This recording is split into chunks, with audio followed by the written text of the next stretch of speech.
Hello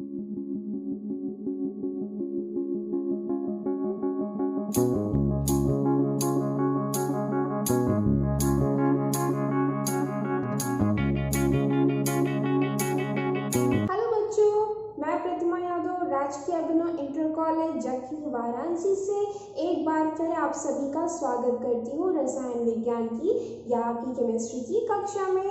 हम लोग इसके पहले कौन सा चैप्टर पढ़ रहे थे? हम पढ़ रहे थे कार्बन और इट्स कंपाउंड या कार्बन और उसके यौगिक। इस चैप्टर को पढ़ते पढ़ते आज हम अपने तृतीय भाग की तरफ आ गए हैं। आज हम पढ़ने वाले हैं कि हमने अपनी पिछली कक्षा में क्या पढ़ा था। उसके बाद हम देखेंगे संरचनात्मक समावयन क्या होता है। फिर हम देखेंगे समजातीय श्रेणी या जिसे हम होमोलॉगस सीरीज कहते हैं वो क्या होती है। फिर हम देखेंगे विषम परमाणु या हेटेरोएटम के बारे में और फिर इसी से जुड़ा हुआ हमारा होगा फंक्शनल ग्रुप या प्रकार्यात्मक समूह। और सबसे आखिरी में मैं आपको दूंगी गृह कार्य जो मुझे करके आप सभी दिखाएंगे। तो सबसे पहले बात करते हैं कि हमने अपनी पिछली कक्षा में क्या पढ़ा था। हमने अपनी पिछली कक्षा में पढ़ा था कार्बन की सर्वतोमुखी प्रकृति के बारे में, जिसको हम वर्सेटाइल नेचर ऑफ कार्बन भी कहते हैं। उसके बाद हमने देखा था कि हाइड्रोकार्बन्स क्या होते हैं, हाइड्रोकार्बन्स के कितने प्रकार थे, असंतृप्त, संतृप्त। उसके बाद हम लोगों ने एल्केन, एल्कीन और एल्काइन इन तीन के बारे में बहुत विस्तृत तरीके से समझा और जाना था। आज फिर मैं वहीं से शुरू करती हूँ, थोड़ा सा पीछे रिवाइज करके फिर आगे की तरफ बढ़ेंगे। उससे हमें आगे की बातें बहुत अच्छे से समझ में आएंगी। तो चलते हैं अपने बैक वाली क्लास में और थोड़ा सा रिवीजन करते हैं कि क्या पढ़ा था हम लोगों ने। तो पिछली कक्षा में हमने देखा था हाइड्रोकार्बन क्या होते हैं। हाइड्रोकार्बन वे सभी यौगिक जिनमें प्रेजेंट होता है या उपस्थित होते हैं सिर्फ दो परमाणु, कार्बन और हाइड्रोजन, कार्बन और हाइड्रोजन। और हाइड्रोकार्बन को हम लोग दो और भाग में बांट रहे थे। पहला था सैचुरेटेड या संतृप्त और दूसरा था अनसैचुरेटेड या असंतृप्त। नाम दिया गया था सैचुरेटेड या संतृप्त को, और असंतृप्त को हम लोग दो और भाग में बांट रहे थे, एल्कीन और एल्काइन्स। और इन तीनों में अंतर हम लोगों ने किस आधार पे किया था? बिल्कुल, हमने किया था आधार बंध या बॉन्ड के आधार पे। इसमें प्रेजेंट था कार्बन, कार्बन के बीच में सिर्फ एक आबंध, ठीक है। एल्कीन में था एक और दो आबंध और एल्काइन में था एक, दो, तीन आबंध, ठीक है। ये हम सब पिछली क्लासेस में पढ़ चुके हैं।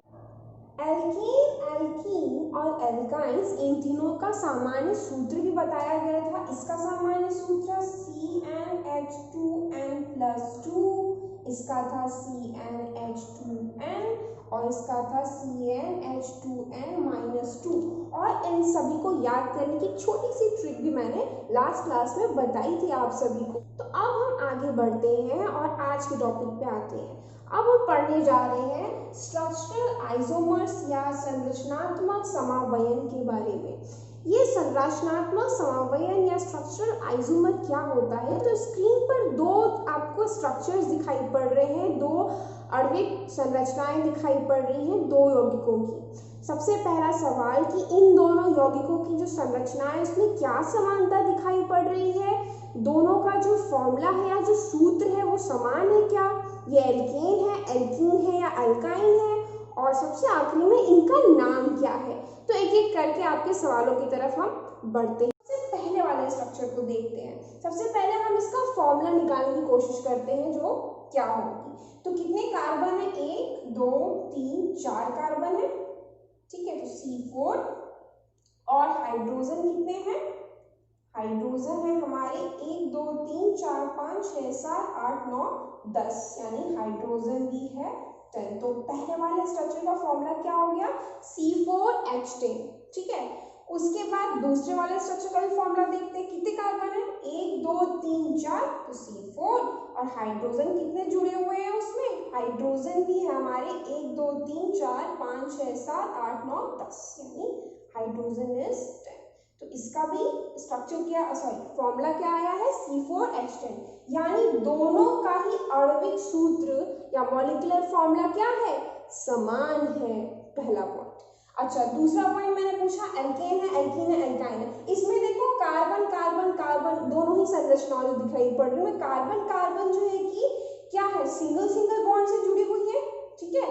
तो इसमें भी single bond single bond single bond, इसका मतलब ये है हमारा एल्केन। क्या है, एल्केन। जो हम एग्जाम्पल लेके चल रहे हैं वो है एल्केन का एग्जाम्पल, यानी संतृप्त हाइड्रोकार्बन का एग्जाम्पल। फिर मैंने आखिरी में पूछा इसका नाम क्या है। तो C4 के लिए हम लोग क्या यूज करते थे, कौन सा रूट नेम यूज करते थे, पिछली क्लास से पढ़ा था हम लोगों ने, बिल्कुल हम यूज करते थे ब्यूट। तो इसमें हम लिख लेंगे BUT, ब्यूट। और एल्केन है तो एन यानी एन प्रत्यय लगता है, तो एन क्या हो जाएगा, इसके आगे जुड़ जाएगा और नाम हो जाएगा ब्यूटेन। मतलब इन दोनों ही संरचनाओं का नाम है ब्यूटेन, दोनों ही है एल्केन और दोनों का ही आणविक सूत्र है C4H10। लेकिन फिर अंतर क्या है दोनों की स्ट्रक्चर में, कुछ तो अंतर दिखाई पड़ रहा है। एक ही यौगिक की दो संरचनाएं दिख रही हैं, इन्हीं को हम कहते हैं संरचनात्मक समावयन या स्ट्रक्चरल आइसोमर्स। एक बार इसकी परिभाषा को देखते हैं। तो जो दोनों स्ट्रक्चर थे दोनों की क्या सेम थे, फॉर्मूला, और क्या अंतर था, संरचना या स्ट्रक्चर में। तो वे यौगिक जिनके आणविक सूत्र समान हो पर संरचना अलग अलग हो उन्हें हम कहते हैं संरचनात्मक समावयन या स्ट्रक्चरल आइसोमर्स। इतने एग्जाम्पल्स में समझ में आ गया होगा। इसके बाद हम पेंटेन, हेक्सेन, फिर हम लोग नोनेन, डेकेन, ऑक्टेन जो भी देखें उन सब में इस तरह के स्ट्रक्चरल आइसोमर्स पॉसिबल होते हैं। आप खुद भी इन्हें ट्राई कर सकते हैं, ठीक है। अब हम चलते हैं अपने अगले भाग की तरफ और हमारा अगला भाग जुड़ा हुआ है हमारे पिछले भाग से। हम लोगों ने अपने पहले वाले, इसके जस्ट पहले वाले लेक्चर में क्या पढ़ा था कि जो कार्बन होता है वो कार्बन जो है कि श्रृंखलन करता है, यानी कैटिनेशन, या एक के बाद एक के बाद एक के बाद कार्बन जुड़ता है, जिसकी वजह से हमें इतने सारे यौगिक मिलते हैं, याद होगा। और उसी में हमने बताया था कि वो कई कई रूपों से जुड़ सकता है ना। सीरीज में एक लंबी चेन बना सकता है, ब्रांच बना सकता है, डबल बॉन्ड बना सकता है, ट्रिपल बॉन्ड बना सकता है। और आज हम अभी देखेंगे एक और तरीके से वो कैसे इस चेन को बना सकता है। अगर एक चेन आपके सामने खड़ी है, ठीक है, मान लेते हैं एक के बाद एक के बाद एक के बाद एक चेन में जो है कि बहुत सारे आदमी खड़े हैं, और अगर उसके बाद वो आदमी आपस में जो है कि आखिरी वाला आदमी जो है, मान लो कि 7-8 आदमी एक साथ खड़े हैं, तो जो 8वां आदमी और जो पहला आदमी है वो अगर एक दूसरे को जोड़ ले, जाकर एक दूसरे को पकड़ ले, तो ये जो चेन थी वो क्या हो जाएगी, घूम जाएगी और बन जाएगी एक सर्कल। तो इसी तरीके से अगर carbon carbon carbon carbon carbon की जो चेन है वो अगर जुड़ जाए एक दूसरे एंड पर, तो हमें कुछ और मिलेगा, एक नया कंपाउंड मिलेगा, जिन्हें हम साइक्लो कंपाउंड्स या वलय यौगिक बोलते हैं। तो अब इसी साइक्लो कंपाउंड या जो हम वलय की बात कर रहे हैं, इसको जरा एक एग्जाम्पल से देखते हैं। मैंने कहा कि कार्बन में श्रृंखलन या कैटिनेशन की प्रॉपर्टी होती है, मतलब एक कार्बन दूसरे कार्बन से, तीसरा कार्बन चौथे कार्बन से, और ऐसे ऐसे करके जुड़ते चला जाता है। हम मान लेते हैं कि हमारे पास 5 कार्बन, चलो 6 कार्बन लेते हैं, 6 कार्बन उपस्थित है। ये हमारा पहला, दूसरा, तीसरा, चौथा, 5वां और 6ठा। इस तरीके से जो है कि ये चेन बनी हुई है। यहाँ पर जो है कि हाइड्रोजन अटैच हो जाएंगे इन सब जगहों पे, जो ये हमारी जगह है इनको हम हाइड्रोजन से दिखा सकते हैं, ठीक है। अब अगर ये वाला कार्बन जो हमारा पहला और दूसरा कार्बन, पहला और 6ठा कार्बन है, ये आगे हाइड्रोजन ना जुड़ करके बल्कि ये वाला इसी से जुड़ जाए, ठीक है। अच्छा, उससे पहले ये बताओ कि इसका नाम क्या होगा। इसका नाम होगा हेक्सेन, बिल्कुल, क्योंकि कार्बन कार्बन कार्बन कार्बन क्या है, सिंगल बॉन्ड प्रेजेंट है। और फॉर्मूले में जो है कि अगर हम देखें तो C6, ठीक है। और हाइड्रोजन कितना हो जाएगा, अगर हमारा जो फॉर्मूला था CnH 2n+2 में रखेंगे तो 2 6 12 और 14, यानी H14, ठीक है। तो 14 हाइड्रोजन है। अब जरा देखो तो ये वाला लास्ट कार्बन फर्स्ट कार्बन से जुड़ गया। अगर अब हम इसको ड्रॉ करेंगे तो ये हो जाएगा कुछ इस तरीके से, 1 carbon, 2 carbon, 3 carbon, 4 carbon, 5 carbon, 6 carbon. इस तरीके से हो सकता है कि नहीं हो सकता है? 1 2 3 4 5 6, ये फर्स्ट और छठा कार्बन आपस में जुड़ गए, ठीक है। और अब इनमें हाइड्रोजन लगाओ, तो 1 2 1 2, क्योंकि 1 2 3 4 1 2 3 4 वैल्यू सेटिस्फाई होनी चाहिए, तो 1 2 1 2 1 2 1 2, सब पे 2 2 हाइड्रोजन हो गए, ठीक है। और एक बार चेक करेंगे, जैसे हमेशा चेक करते हैं कि वैलेंस सेटिस्फाई है कि नहीं, तो वैलेंस सेटिस्फाई हो जाएगी। देखो हर कार्बन पे 4 4 बॉन्ड दिखाई पड़ रहा है, यानी सबकी संयोजकता पूर्ण है, ठीक है। अब इसका फॉर्मूला क्या हो जाएगा? C6, ठीक है। 6 कार्बन है, लेकिन हाइड्रोजन देखो कितना हुआ, 1 2 3 4 5 6 7 8 9 10 11 12, यानी हाइड्रोजन हो गया 12। यहाँ से यहाँ में 2 हाइड्रोजन भी हम लोगों ने निकाल दिया है। अब जो ये कंपाउंड है, ये है तुम्हारा साइक्लो कंपाउंड या वलय, और इसका नाम होगा हेक्सेन, आगे लगा के साइक्लोहेक्सेन। क्यों? क्योंकि ये कहां से आया है? हेक्सेन से, साइक्लोहेक्सेन बना है, इसीलिए साइक्लोहेक्सेन। बात समझ में आई? कोई एक सिंगल जो चेन चल रही है, अगर उसको हम लास्ट के और फर्स्ट के दोनों कार्बन को जोड़ दें तो हमें एक साइक्लो कंपाउंड मिलता है, जिसे हम उसी कंपाउंड के आगे साइक्लो वर्ड लगा करके उसका नाम बताते हैं। तो ये हो गया हमारा साइक्लोहेक्सेन। कहाँ से? हेक्सेन से। और 2 हाइड्रोजन भी कम, इसका फॉर्मूला सेम नहीं है, तो ये कहीं से भी स्ट्रक्चरल आइसोमर्स नहीं होंगे, इनमें कंफ्यूजन नहीं करनी है हमें, ठीक है। तो अभी हम लोगों ने जो भी साइक्लोपेंटेन या साइक्लोहेक्सेन देखा, वे सब संतृप्त हाइड्रोकार्बन के साइक्लो कंपाउंड्स थे। उसके अलावा असंतृप्त साइक्लो कंपाउंड्स भी होते हैं, जैसे कि एक एग्जांपल है बेंजीन। यहाँ पे ई नाम दिख रहा है, मतलब कि इसमें क्या होना चाहिए? Double bond. तो ये बेंजीन का स्ट्रक्चर है, इसमें 1 2 3 4 5 6 कार्बन प्रेजेंट है, और दो दो के बीच में अगर तुम ऐसे इसकी सबकी कार्बन की संयोजकता चेक करो तो 1 2 3 4 1 2 3 4 1 2 3 4 1 2 3 4, ऐसे करके सबका पूरा है। और कितने कार्बन है? 6, और हाइड्रोजन कितने दिखाई पड़ रहे हैं? 6। तो ये है हमारा बेंजीन, एक असंतृप्त साइक्लो कंपाउंड। तो अब तक हमने पढ़ लिया संरचनात्मक समन्वयन के बारे में, साइक्लो कंपाउंड्स के बारे में, और अब हम चलते हैं एक बड़े इंपॉर्टेंट टॉपिक की तरफ। कार्बन कहता है, क्या मुझसे दोस्ती करोगे? ऐसा क्यों? क्योंकि अभी तक हम लोगों ने जितने भी कंपाउंड्स पढ़े वो सब क्या थे? हाइड्रोकार्बन्स थे। उसमें क्या प्रेजेंट था? सिर्फ हाइड्रोजन या carbon, carbon hydrogen, carbon hydrogen दिखाई पड़ रहा था। अब कार्बन अपनी 4 संयोजकता की वजह से हाइड्रोजन के अलावा किसी दूसरे भी तत्व को या परमाणु को जोड़ सकता है। एग्जाम्पल अगर याद होगा, मैंने पिछली वाली क्लास में आप लोगों को दिया था।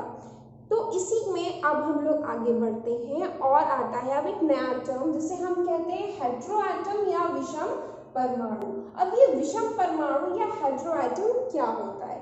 अगर एक या एक से अधिक हाइड्रोजन को कोई दूसरा परमाणु प्रतिस्थापित कर देता है, इस प्रकार से प्रतिस्थापित कर देता है कि कार्बन की संयोजकता संतुष्ट रहती है और यौगिक में हाइड्रोजन की जगह पर वो अपनी जगह बना लेता है, तो हम उसे कहते हैं हेटेरोएटम या विषम परमाणु।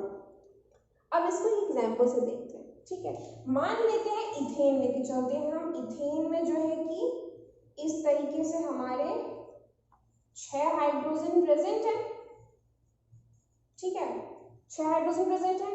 अभी ये हमारा हाइड्रोकार्बन है, क्योंकि इसमें सिर्फ hydrogen carbon hydrogen carbon hydrogen carbon दिखाई पड़ रहा है। लेकिन अगर कोई एक हाइड्रोजन को हम लोग प्रतिस्थापित कर देते हैं और डिस्प्लेस या रिप्लेस कर देते हैं किसी दूसरे एटम या परमाणु के द्वारा, मान लेते हैं यहाँ पे लग गया ब्रोमीन, तो अब ये हाइड्रोकार्बन नहीं है, ठीक। और ये है तुम्हारा विषम परमाणु या हेटेरोएटम, क्योंकि इसमें से एकदम अलग है।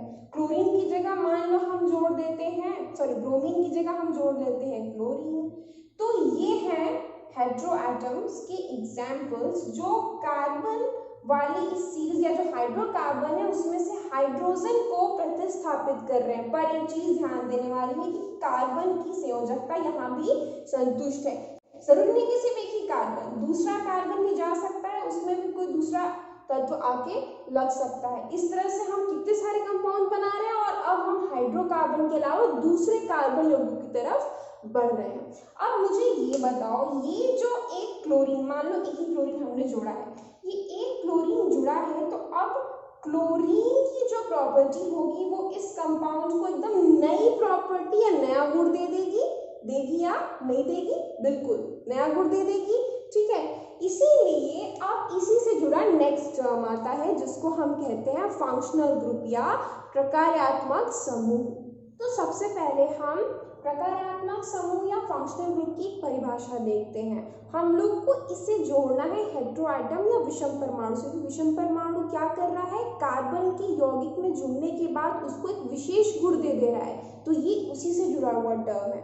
तो वह विषम परमाणु या सिर्फ एक नहीं, उसका समूह भी हो सकता है, तो वह विषम परमाणु या परमाणुओं का समूह, इसको हम देखेंगे भी एग्जाम्पल से ना, तो वह विषम परमाणु या परमाणुओं का समूह जो अगर अपनी उपस्थिति से कार्बन यौगिक में कुछ नए गुण प्रदान कर देता है और वह निर्भर नहीं करता कार्बन की लेंथ क्या है या उसकी कार्बन की प्रकृति क्या है, उन्हें हम कहते हैं प्रकार्यात्मक समूह या फंक्शनल ग्रुप्स। ठीक है, बहुत सारे फंक्शनल ग्रुप की एग्जांपल्स बुक में दिए हैं, जैसे कि टेबल में दिखाई पड़ रहा है कुछ एग्जांपल्स हमें, जैसे कि हैलोजन ग्रुप के जो परमाणु है क्लोरीन, ब्रोमीन, आयोडीन। उसके बाद जो है कि हमारा आता है एल्कोहल ग्रुप, फिर हमारा आता है एल्डिहाइड ग्रुप, फिर आता है कीटोन ग्रुप और फिर आता है कार्बोक्सिलिक अम्ल ग्रुप या कार्बोक्सिलिक एसिड का समूह। हम इन सब को एग्जाम्पल से एक एक करके समझते हैं। सबसे पहला एग्जाम्पल हम लेते हैं हैलो ग्रुप का। ठीक है, हैलो ग्रुप या हैलो समूह, इसमें आता है क्लोरीन, ब्रोमीन और आयोडीन। ये जो है कि हाइड्रोजन को प्रतिस्थापित करते हैं, रिप्लेस करते हैं। हम सभी को समझने के लिए इथेन के एग्जाम्पल से ही शुरू करें और इथेन में ही प्रतिस्थापन करेंगे। तो इथेन हमारा है C2H6, ठीक है, और हमें एक ही जो है कि हाइड्रोजन को रिप्लेस करना है। तो अगर हम यहाँ पर लगा देते हैं क्लोरीन, ठीक है, और इस कंपाउंड नाम लिखने के लिए कैसे इसका नाम लिखेंगे आप? तो नाम लिखने के लिए क्लोरीन के लिए हम लोग यूज करते हैं क्लोरो प्रीफिक्स को या उपसर्ग को। ठीक है, तो नाम हो जाएगा इथेन ही हमारा था ये, तो हो जाएगा क्लोरो इथेन। बात समझ में आई? Chloro ethane. अगर हम यहाँ पे लगा देते हैं ब्रोमीन, और ब्रोमीन के लिए जो प्रत्यय उपयोग में लाया जाता है वो होता है, ब्रोमीन के लिए जो उपसर्ग या जो प्रीफिक्स लगता है वो होता है ब्रोमो, तो इसका नाम हो जाएगा ब्रोमो इथेन। उसी तरह से आयोडीन के लिए होता है आइडो। अब हम आते हैं अपने दूसरे ग्रुप अल्कोहल की तरफ। अल्कोहल में हम यूज करते हैं या जो समूह रिप्लेस या प्रतिस्थापित करता है हाइड्रोजन को वो होता है OH। ठीक है, OH क्या करता है? रिप्लेस करता है। और ये है तुम्हारा परमाणुओं का समूह जिसकी बात मैं कर रही थी कि यहाँ पे ऑक्सीजन और हाइड्रोजन दोनों उपस्थित है। अब हम एग्जाम्पल लेते हैं प्रोपेन का। ठीक है, तो प्रोपेन में हमने एक हाइड्रोजन से रिप्लेस किया OH। ठीक है, एक हाइड्रोजन को रिप्लेस कर दिया OH को। ये ध्यान देने की बात है, हम इसको HO नहीं लिखेंगे। क्यों? क्योंकि मैं अभी बताऊंगी कैसे। ठीक है, तो OH हो गया।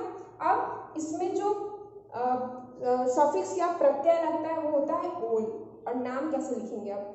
इस प्रोपेन का ये ई हटा देते हैं। ठीक है, ये ई हटा दिया जाता है, माइनस करके उससे ई निकाल देते हैं और नाम हो जाता है प्रोपेनॉल।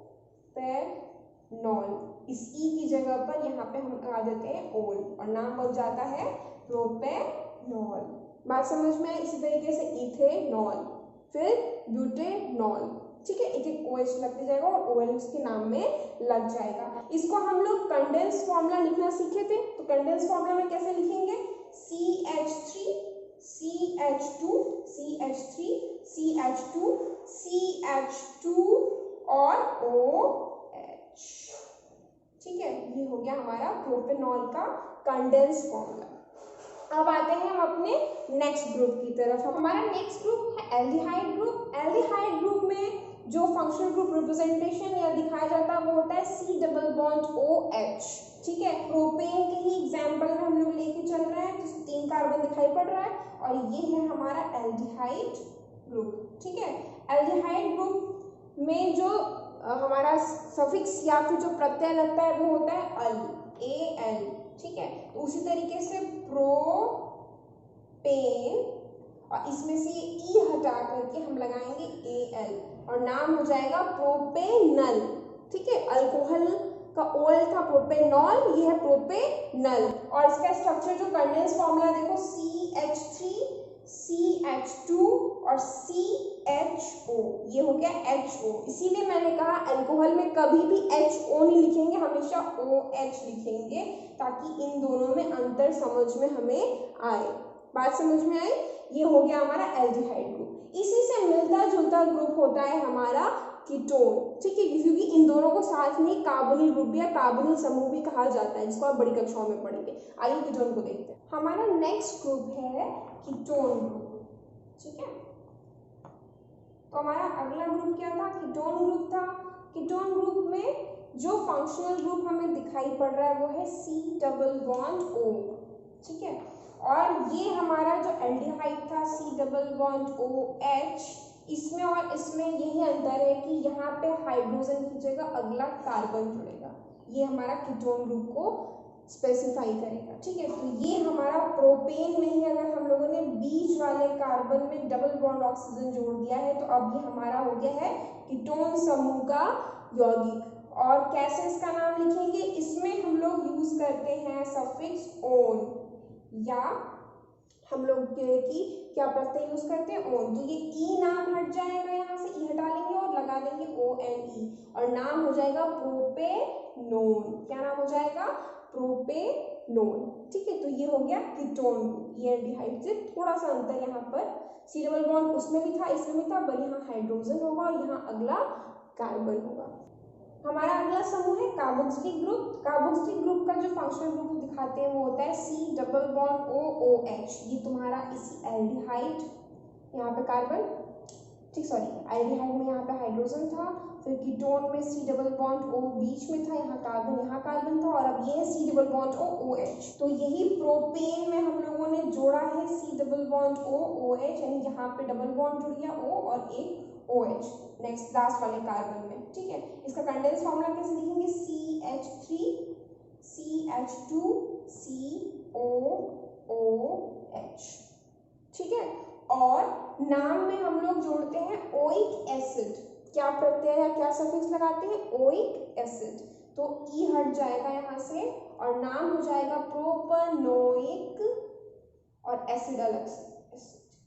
तो इस कंपाउंड का नाम क्या हो गया? Propanoic acid. तो ये था हमारा एग्जाम्पल्स जितने भी अभी तक हम लोगों ने देखे। कौन कौन से ग्रुप देख लिए? हमने देखा क्लोरो ब्रोमो आइड्रो ग्रुप वाला देखा, उसके बाद उसको हम हेलो ग्रुप कह रहे हैं, फिर हम लोगों ने एल्कोहल, फिर एल्डिहाइड, फिर कीटोन और फिर कार्बोक्सिलिक अम्ल को या कार्बोक्सिलिक अम्ल के समूह को देखा। अब हम चलते हैं अपने अगले टॉपिक अगले भाग की तरफ, जो है होमोलॉगस सीरीज या समजातीय श्रेणी। आपको स्क्रीन पे इस समय एल्केन की पूरी एक सीरीज या एक श्रेणी दिखाई पड़ रही है। इन सब में एक ध्यान देने वाली बात है। कौन सी बात है? चलो मान लेते हैं, हम लेते हैं इथेन को और हम लेते हैं प्रोपेन को। इथेन का फॉर्मूला क्या होता है? C2H6 और प्रोपेन का फॉर्मूला होता है C2H8। इन दोनों का अगर स्ट्रक्चर ड्रॉ करें हम तो देखो यहाँ पर और यहाँ पर एक छोटा सा डिफरेंस दिखाई पड़ रहा है, और वो डिफरेंस किस चीज का है? इस CH2 ग्रुप का है ना, ये CH2 ग्रुप का अंतर है। तो ये जो एल्केन की सीरीज या श्रेणी दिख रही है, इन सब में किस चीज का अंतर है कि बार बार एक CH2 ग्रुप ऐड हो जा रहा है। ठीक है, यानी बढ़ते चला जा रहा है, यानी चेन या श्रृंखला बढ़ रही है CH2 ग्रुप के जुड़ने के साथ। इससे जो है कि दो बातें सामने आएंगी। पहला तो ये कि एक तो चेन लंबी हुई तो इसका मतलब जो मॉलिक्यूलर फॉर्मूला है वो बदलेगा। दूसरी बात कि जो हमारा द्रव्यमान होगा वो भी क्या होगा, बदल जाएगा, क्योंकि हर बार CH2 ग्रुप ऐड हो रहा है, ठीक है। तो इसकी वजह से आणविक जो है कि जो भार है हमारा वो भी बदलते चला जाएगा। लेकिन ये जो सीरीज है, इस सीरीज में जो है कि चेंज कहाँ पे दिखाई पड़ेगा, एक सबसे इंपॉर्टेंट चेंज होगा भौतिक गुणों या फिजिकल प्रॉपर्टीज में। अगर जो है कि द्रव्यमान बढ़ गया है और जो चेन बढ़ गई है तो उसकी वजह से जो हमारा मेल्टिंग पॉइंट या बॉइलिंग पॉइंट जैसे जो भौतिक गुण होते हैं वो भी बदल जाएंगे, ठीक है। बात समझ में, यानी एक ही सीरीज में अगर हम एल्केन की सीरीज लें तो इथेन, ब्यूटेन, प्रोपेन, इन सब का मेल्टिंग पॉइंट और बॉइलिंग पॉइंट क्या होगा, बदलेगा। और जैसे जैसे द्रव्यमान बढ़ रहा है, आणविक मान जो हमारा द्रव्यमान या आणविक भार जो बढ़ रहा है उसके साथ साथ मेल्टिंग और बॉइलिंग पॉइंट भी बढ़ते चला जाएगा। यानी क्रमबद्धता दिखाई पड़ेगी हमको इस श्रेणी में CH2 या होमोलॉगस सीरीज में CH2 ग्रुप के एडिशन के साथ। उम्मीद करते हो आपको ये समझ में आया होगा। तो ये था हमारा लास्ट टॉपिक जिसमें कि हम लोगों ने अब तक कार्बन के स्ट्रक्चर्स को, कार्बन के यौगिकों के अलग अलग प्रकार के यौगिकों के स्ट्रक्चर्स को देखा है, समझा है, उनको बनाने की कोशिश की है, एक पूरी सीरीज को समझा है हमने। और अब हम लोग अपने अगले भाग में पढ़ने वाले हैं chemical properties of carbon compound या कार्बन यौगिकों के रासायनिक गुणधर्म। इसमें हम बहुत सारी अभिक्रियाएं पढ़ेंगे, रासायनिक अभिक्रियाएं जो कि कार्बन यौगिक दिखाते हैं। और सबसे पहला है हमारा उसमें दहन या जिसे कंबशन कहते हैं या जिसे हम जलाना बोलते हैं। इसको हम लोग इस प्रॉपर्टी या इस रिएक्शन का उपयोग हम लोग संतृप्त और असंतृप्त में अंतर करने के लिए भी करते हैं और इसके बारे में हम बात करेंगे अपनी अगली कड़ी में, ठीक है। तब तक आप लोग आज जितना पढ़े उसको अच्छे से पढ़ेंगे। और आज के गृह कार्य में कुछ यौगिकों के स्ट्रक्चर्स भी बनाने हैं, उनकी डॉट संरचनाएं बनानी है। जैसे कि एग्जाम्पल लिखिए आप लोग, ब्यूटेनॉल का, ठीक, फिर पेंटेनॉल का, ठीक, फिर ब्यूटेनोइक एसिड या ब्यूटेनोइक अम्ल का, ठीक। ये सारे जो है कि स्ट्रक्चर आपको बनाने हैं, कॉपी में ट्राई करना है। हम मिलते हैं अपने नेक्स्ट लेक्चर में। जो मैंने चीज़ें आगे पढ़ने को बोली हैं तब तक उनकी रीडिंग करिएगा। हम आगे नेक्स्ट लेक्चर में इसके आगे बात करेंगे। तब तक के लिए सभी लोग अपना ध्यान रखेंगे और अपने आप को सुरक्षित रखेंगे। Thank you students for watching and keep enjoying the chemistry lectures. Wait for the next lecture.